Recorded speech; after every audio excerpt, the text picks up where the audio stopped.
Imagine for a moment that you are part of the absolute elite of warfare. You have gone through the hell of the hardest training ever created. You have survived missions in deserts where the heat blisters your skin and in jungles where every insect wants to kill you. You are a Navy SEAL. You have in your hands an HK-416 rifle, night vision that costs more than an average house, and the backing of the most powerful nation on the planet. Now, put 30 of those men in the middle of a gray, humid, and paranoid Medellin in the year 1989. We are talking about the year in which Pablo Escobar was not just a narco, but a parallel state, a dark god who had an entire country under a spell of blood and bills. Today we are going to dissect a scenario that sounds like an action fantasy, but is actually a dark nightmare. Could 30 Navy SEALs really have eliminated the boss in his moment of glory? Get ready, because we're not going to talk about textbook tactics, but about how the most bizarre depravity and the dirty realism of the 80s could become a true nightmare for modern technology. To understand this, first you have to get the idea out of your head that Pablo was hiding. In 1989, the Medellin Cartel moved $60 million a day. Pablo was the owner of the air, the roots, and above all, the eyes of the people. The first major obstacle for our 30 SEALs would not be the crossfire, but what we call misery control. Pablo had built entire neighborhoods, like the famous Medellin without slums, where people worshipped him like a saint. In those labyrinths of brick and cement, a team of 30 foreigners, no matter how camouflaged they were, would stand out like an oil stain in a glass of water. Here enters the bizarre factor. Escobar didn't need sophisticated radars because he had thousands of 10-year-old kids, to whom he gave soccer balls and shoes, acting as informants. These children, who in Pablo's world were called lookouts, were capable of detecting a strange movement and reporting it in minutes. Imagine the SEALs attempting a stealthy infiltration while a grandmother selling arepas on the corner has already sent a message to the hitman on duty. In Medellin, espionage was not technological, it was social, and against that, a CIA satellite is completely useless. Let's talk now about the immediate defense of the boss. His hitmen were not disciplined soldiers. They were what today we would call basuco junkies.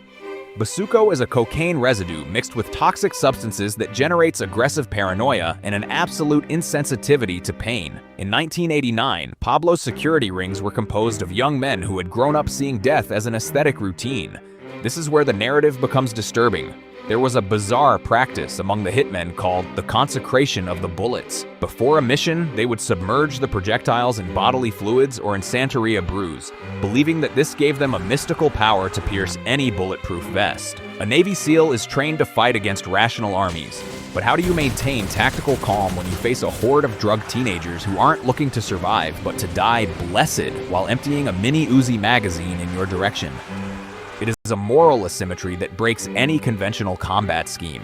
If the assault occurred at Hacienda Nápoles, the scenario would shift from being a war to a surreal horror movie. Imagine the 30 SEALs advancing through the ranch grounds in the middle of the night. Not only would they have to deal with motion sensors and armed patrols, but with a bizarre biological barrier that Pablo imported from Africa. Escobar's hippos and rhinos weren't just pets. They were massive territorial obstacles. There are dark stories mentioning how the cartel used the animals to get rid of the bodies of informants. Imagine the psychological impact on an elite operator discovering human remains in the hippo ponds while trying to maintain stealth. Additionally, the hacienda had a network of tunnels that looked like labyrinths. Equipped with medical supplies and private torture rooms. Pablo didn't just have money. He had an infrastructure of cruelty designed so that, if someone managed to get in, they would never find the way out. But let's get into the logistics of terror, because this is where the SEALs mission would become a media massacre. In 1989, Escobar perfected the use of the car bomb. If a team of commandos managed to corner him in a building in the city, Pablo's response wouldn't be to surrender or fight shot for shot. His strategy was civil demolition. The boss had no qualms about blowing up an entire block, including hospitals or schools, just to create enough chaos to escape in the middle of the confusion. The disturbing fact is that the Medellin Cartel had access to high-potency plastic explosives thanks to connections with international terrorist groups and European mercenaries. A team of 30 men, no matter how coordinated they are, would be trapped in a rubble zone where the enemy is the very environment collapsing upon them. It is the scorched earth tactic applied to a densely populated urban environment, where the cost in civilian lives would be so obscene that the mission would be canceled by Washington before the first SEAL could even pull the trigger. But let's talk about a factor that is almost never taken into account in military analyses: the War of the Tie. During the time of Pablo's greatest power, the cartel revived violence practices from the 1950s in Colombia, such as the Colombian necktie, an execution method where a cut is made in the victim's throat and the tongue is pulled out through the opening. Pablo used these images to send them to his enemies. If just one of the 30 SEALs fell prisoner, the result would not be a hostage exchange. It would be a snuff video broadcast through illicit substance distribution networks worldwide. Escobar's aesthetic depravity sought to generate a psychological shock that would nullify the will to fight of any foreign country. We are talking about a man who put a price on the head of every policeman in the country, paying $2,000 for every uniform turned in. In 1989, Medellin was a constant manhunt where taxi drivers, waiters, white, and even street children were motivated by money to sell the location of any suspicious gringo. But there is another very bizarre thing, and it is that Escobar had an obsession with esotericism and spiritual protection. It is said that in his safe houses there were always burials, black magic rituals intended to confuse his pursuers. Although to a Pentagon general this sounds like nonsense, to the Colombian soldier who had to support the SEALs, this was a real terror that undermined morale from within. Human intelligence would fail because local informants would be more terrified of Pablo's curses than of the CIA's promises. Additionally, the total infiltration must be considered. In 1989, Pablo had microphones in the offices of high-ranking military commanders and paid salaries that tripled the official police budget. It is very likely that the SEALs would arrive at a place that Pablo had already abandoned hours before, leaving behind a booby trap of explosives or a group of suicide hitmen ready to blow everything sky high. Let's analyze now the firepower of both sides. While the SEALs rely on precision, Pablo relied on saturation. In the year '89, the cartel imported shipments of AK-47 rifles and military-grade explosives that arrived on the same planes returning from dropping off cocaine in the Bahamas. It wasn't rare to see 15-year-old teenagers handling RPG rocket launchers in the Medellin communes. The idea of a clean combat between 30 SEALs and Pablo's guard is a myth. It would be a confrontation against a deformed mass of attackers appearing from the sewers, from apartment windows, and from the shadows of the alleys.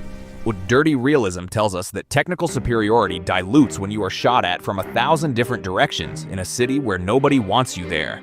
The most likely scenario is that the SEALs would get trapped in an urban kill zone, where the only way out would be calling in a massive airstrike, something that would be political suicide for the United States.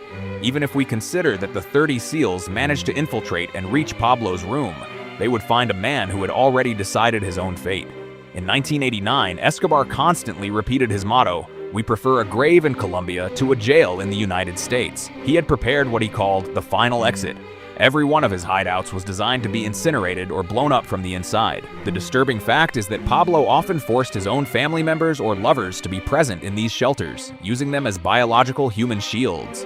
The psychological impact of seeing a high-value target willing to kill his own people to avoid capture is something that can freeze even the most veteran soldier. You are not fighting against an enemy general with honor. You are fighting against a sadistic entity that has lost all connection to human sanity. And here is where the plot becomes truly bizarre. If the SEALs managed to take Pablo down, the problem wouldn't end there. In 1989, the Medellin Cartel had a contingency plan called the Great Fire. If Pablo died at the hands of foreigners, the order was to activate hitman cells in all major cities to start a campaign of indiscriminate terrorism against civilians and diplomats. We would see shopping malls, movie theaters, and parks exploding simultaneously. Pablo's death at the hands of 30 Navy SEALs would have been the start of an even bloodier civil war, where wounded nationalism and loyalty to the Robin Hood of Medellin would have turned the SEALs into the villains of the story for a large part of the poor population. It is the paradox of intervention. Tactical success can lead to total strategic disaster. The logical and bitter conclusion is that although 30 Navy SEALs are physically capable of eliminating any human being on Earth, Pablo Escobar's power structure in 1989 was a living and bizarre organism that fed on chaos. He wasn't a man, he was a social metastasis. The SEALs would have won the gunfight, but they would have lost the war in the first 48 hours against a city that would see them as invaders and an enemy that has no rules, no morals, and no fear of hell. Pablo's superiority wasn't in his weapons, but in his capacity to drag an entire country into his own darkness, turning reality into a scenario so disturbing that not even the best special forces unit in the world could have cleaned it up without burning the whole city in the process. Now I ask you, after seeing how the logistics of death and the bizarre fanaticism of the hitmen protected this man, do you think the Pentagon really knew what it was facing? Or do you think the story of the Navy SEALs in Medellin would have ended up being the darkest and most bizarre episode in American military history? I'll read your thoughts in the comments.